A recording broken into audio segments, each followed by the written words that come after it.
Hey guys, gals. If you're not familiar with Perroz, it used to be as far as I know, one-man show up in Canada. It has since changed hands, and I don't know how well that was put out there. But I had a chance to talk to the new owners several months ago when they sent me some stuff to look at. It took me a while to get to it, and apologies on that. But the new guys at the helm seem to be taking the company in some really good places, and their heart really seems to be invested in getting some quality kit out there. So I've got this low profile carrier here. I've got one of the more built out ones with some additional components. We're going to take a look at the construction on this because that was one of the shining stars as they kind of walked me through it, was showing me some of their build methods. And granted, everybody has their way of doing things, and I am not actively building anything, and I haven't for a very long time. But I was pretty impressed with the steps they showed me that they were taking, and I want to highlight that. If somebody disagrees, happy to hear discourse on that. That's fine. And then in the preview here, so I had swimmer plates with me on my field trip. Not for anything fun. This is what I brought. Kind of procrastinated packing. So this is not a swimmer cut plate carrier, but I want to show you kind of how well it fits swimmer cut plates. So these are large swimmers, and they fill this out just fine. Once we have it on the table, I'll have the appropriate size sappies in it so that you can see that it also fits those fine. But just wanted to kind of showcase it has some flexibility if you're working with different types of plates. So let's get this low profile rig on the table and take a closer look, mostly at the construction, because there's not a lot of features on this one. And then later videos will get at kind of the whole package of the new Perroz. All right, so we're starting a little bit out of order. You can see I've got the front plate bag turned inside out. We'll get to that super soon. Rear plate, medium E sappy with backer, ultra thick plate carrier, medium 9.5 by 12.5. So this is not civilian plate cut. I don't want to say that's off the table. Just talk to Perroz Designs and ask them for the plate that you need. But I do want to show, so it's going to appear like the plates are not fully seated. They are. The way that this is set up is you have this tweave panel underneath, so with very minimal effort you can see that's going to wrap up and around the plates. So there's the edge of the plate backer. It's not a nice crisp edge like it would be on the front, but with very minimal effort, this flap will be fully seated on Velcro. You know, if I put any more effort on that, put that line up there for you guys. You don't think I'm full of baloney. All right, it's just a little matter of shoving the tweave just a little bit further to get that lined up. Obviously, with this being a low vis plate carrier or ultra slick plate carrier, if you have thinner plates, that's going to be ideal. I don't have thinner plates that I want to show you because I'm trying to be consistent with E-sappies and backers. It's a pretty known standard. If the plate bags aren't designed for it, it's worth noting. Obviously swimmers, I'll use swimmers in a swimmer cut rig, but this is my kind of control measure, if you will. All right, so we'll get that out of here. You can see like a little bit of plate exposed on the bottom. The flap is designed to do flap things, and they're cutting down on the bulk of the plate carrier a little bit. And then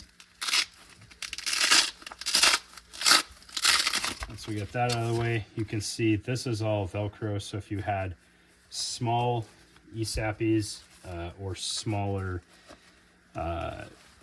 plates in general, you could get those in there and you'd have plenty of continuity to make that work. All right, so why do I have the front plate bag turned inside out? Well, I want you to pay attention to the top of the rear bag here. So you've got Hypalon shoulder straps a la JPC, which I'm a big fan of. Hypalon straps are awesome in my opinion. It's a super strong material. It lasts really well. It's super durable, very low profile. The one kind of downside with the JPC is you start to see the edges of it fraying or wearing out a little bit. I have not had one fail, but it can happen. It for sure can happen. The JPC was marketed as a disposable plate carrier, which is a weird consideration because they're expensive, but it's for disposable JSOC money, right? Okay, so why do I have this inside out? I want to show you what's going on at the top here. So this is not going to JPC on you, and this is why. So this layer here is the Hypalon shoulder strap terminating inside of the plate bag, as is over here.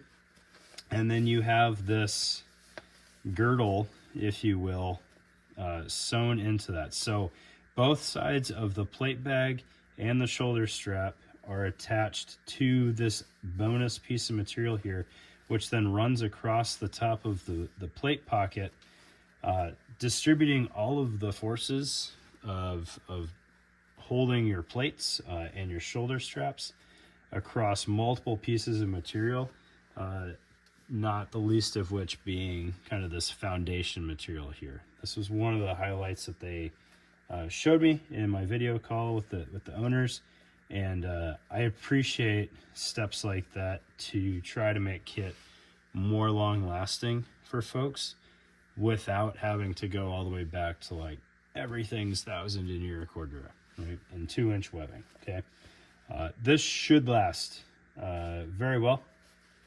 You can see I've got a little bit of wear on the elastic, not a lot, but this is still absolutely going strong. No indications that there's any problems there.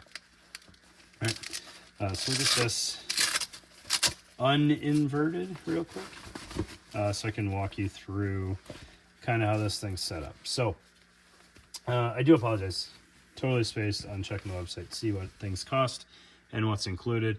You guys can ding me on that all you want. So triple M4 elastic kind of placard here.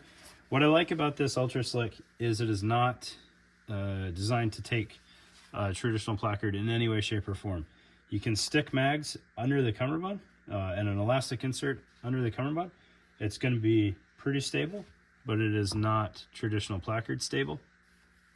So mags if you want them, no footprint at all if you don't, right? This is just going to come directly off the front of the plate bag here.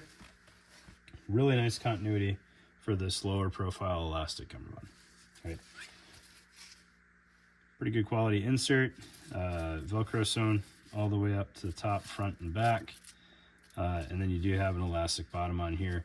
In this case, I think it works really well because it's a lower profile insert to begin with. So even with these base plated P-mags here, when I had these on the vest and this kind of lined up with the cummerbund, like they sit at a pretty reasonable height. And I think the elastic is fine in this instance. Elastic bottom, that is, because it's not a field plate carrier. I don't know if that's the right way to say that. It is a duty plate carrier, but it is not a harsh environment designed plate carrier. All right, get this flap out of the way. You can see if you had shorter plates, you can bottom that all the way in there, which I think is kind of where I had my swimmers. Yeah, so the swimmers are pretty close to completely closing that pocket, which is probably why it worked as well as it did. All right, looking at the inside of the plate bags, or interface of the plate bags, they are spacer mesh. There's no real padding going on in here. It's just the spacer mesh material there. So whatever backing is on that, I don't really know. I don't know that I've ever seen the back of spacer mesh much, but that's there. All right, looking at the back of the plate carrier.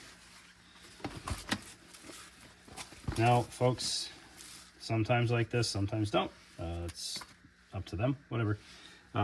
Exposed cummerbund on the back with just Velcro attachment. I have no issues with that at all, especially for a setup like this. I could maybe see some argument on a low vis that you want I don't know, the whole plate pocket and just a channel to try to cut down on printing, maybe. But I think there's other ways to do that as well. Like you could just get a lower profile cummerbund that maybe didn't take up the whole width of Velcro and was more of like a ribbon material if you were really stressing about that. But I don't have any issues with that. I kind of prefer it. It makes adjustments way easier. I've never had one rip off on me. And for something like this, that's probably going to live under a cover garment, that's not going to be a problem. All right. And then the cummerbund, it has some nice pieces to it. It's nothing crazy to write home about as far as cummerbund goes. I appreciate the little Hypalon pull tab here because there's really good Velcro continuity on here. It's not quite Veltie levels of like never going to get the Velcro undone, but having the little pull tab to get started is a nice touch. And then you've got your elastic cells here. I'll show you how M4 mag fits in there. Right, not a quick reload thing, but you've got a pretty decent amount of magazine exposed on top to make it easier to grab.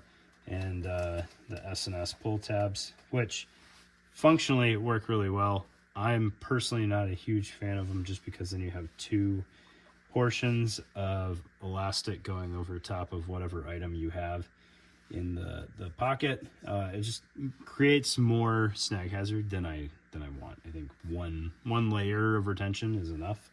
But what I do like about these is depending on how tight you've got everything dialed in, they can kind of just press on the side of an item fairly well if that's how they line up. All right. And those are anchored into the tops of the elastic with little Hypalon loops there.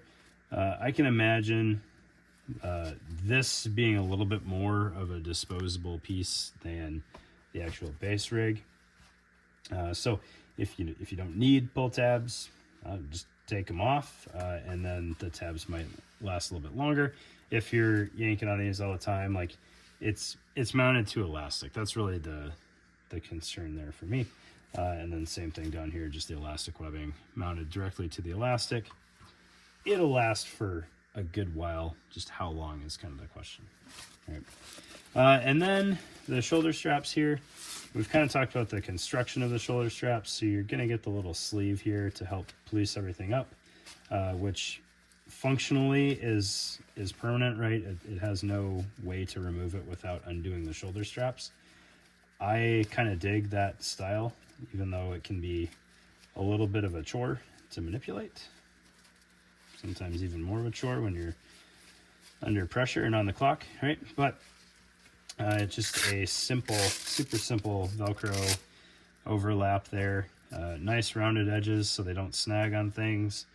They marry up pretty well, and then you pull your tweave sleeve back over it, and they're not going to come undone. I dig that style of shoulder strap a lot. You can absolutely get rid of the tweave and put a more significant wrap or pad on there if you want. But I dig the simplicity of it. I like the setup. All right. So there you go. There's your foot in the door on the new Perroz Designs. Again, a Canadian company. Fantastic dudes. I really enjoyed talking to them. And I'm excited to show some more of their kit. So thanks for your time, guys. Appreciate it.